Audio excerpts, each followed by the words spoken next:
Something happened 63 years ago that's haunted me my entire life. I've never told anyone about it, until now.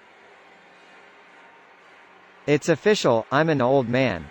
For the last couple years,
one pleasant lady actually interrupted my incessant tongue clicking to hiss a "shut the frick up" at me, the first time I ever heard a grown-up use the F word.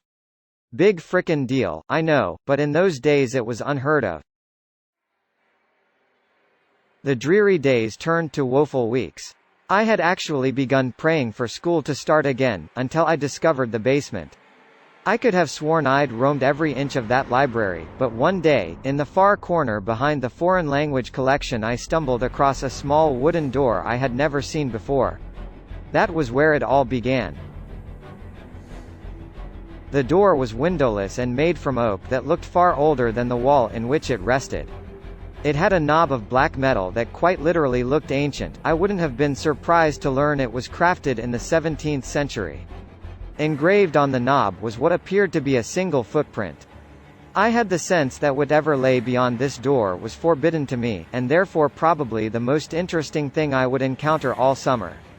I quickly glanced around to make sure nobody was watching me, then turned the heavy knob, slipped behind the door, and shut it. There was nothing, only darkness. I took a couple of steps and then stopped, unnerved by the totality of the shadow which surrounded me. I waved my hands in front of me in an attempt to find a wall or a shelf or anything to hold on to. What I actually found was far more subtle, a small string, dangling from above, but far more useful. I grabbed it firmly and pulled it down. Back in the day, lots of light bulbs were operated with strings, and this was one of them. My surroundings were instantly illuminated. I was standing on a small, dusty platform that looked as though it hadn't seen life in quite some time. To my left was a crickety-ass spiral staircase, made of wood and appearing ready to collapse at any second. The bulb was the only source of light in the room, and it was feeble, so when I peered over the railing to see what lay below, the bottom of the staircase dissolved into the darkness. I was beginning to feel scared.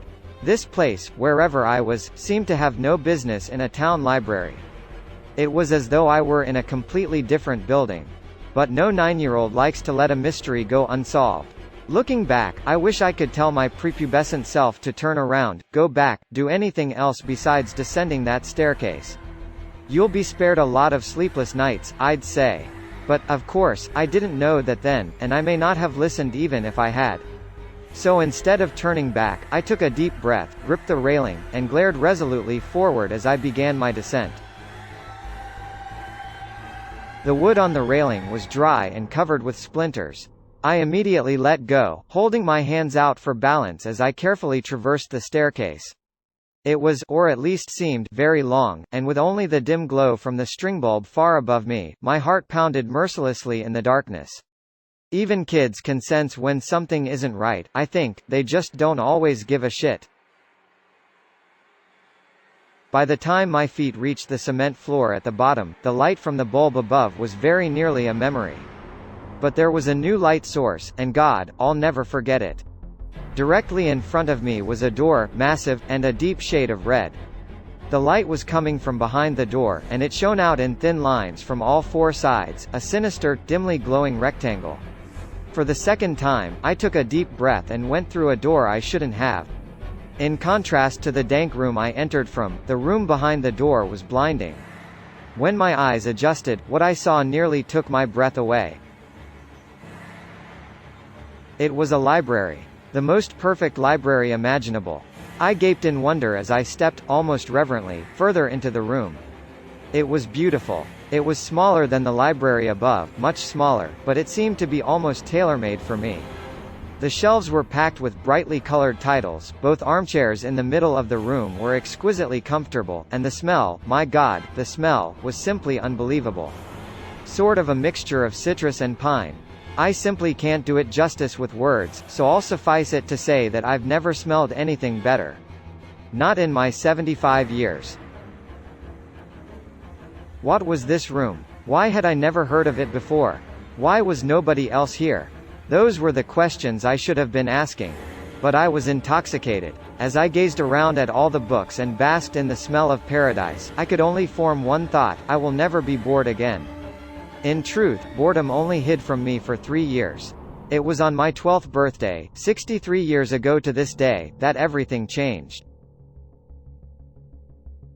Before that day, I visited my basement sanctuary as often as I could, usually several times a week.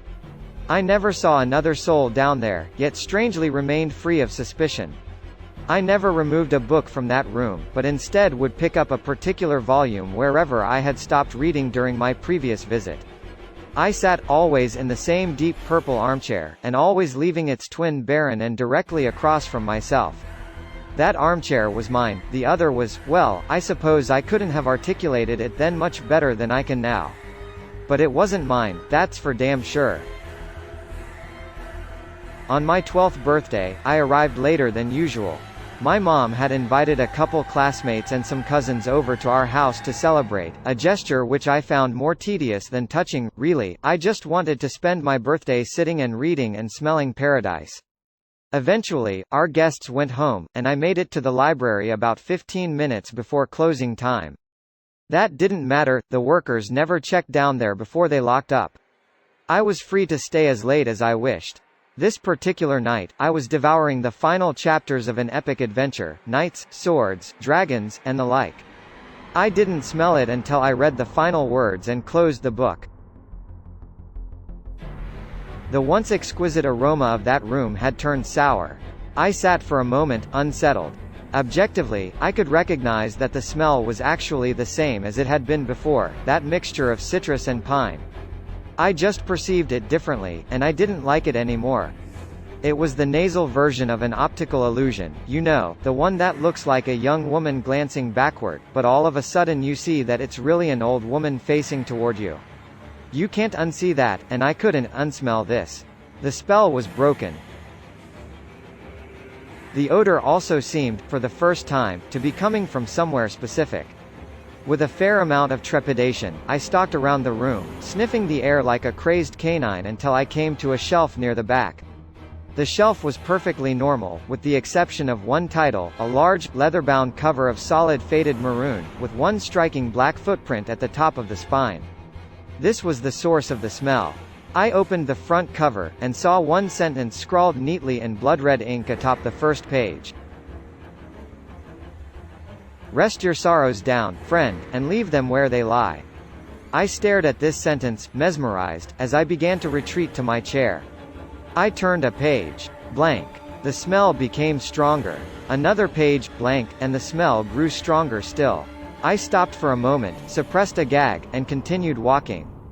Then, as I neared the armchairs, I turned one final page, and there, in the same sinister print, was the last thing I expected to see, my own name. I dropped the book. I began to sprint toward the door, but as I shifted my gaze forward, my heart leapt to my throat and I stopped in my tracks. The empty chair wasn't empty anymore. An aged man in a suit sat before me, one leg crossed over the other, contemplating me with piercing gray eyes and a light smirk. This was all too much. I fell to my knees and expelled the contents of my stomach onto the carpet.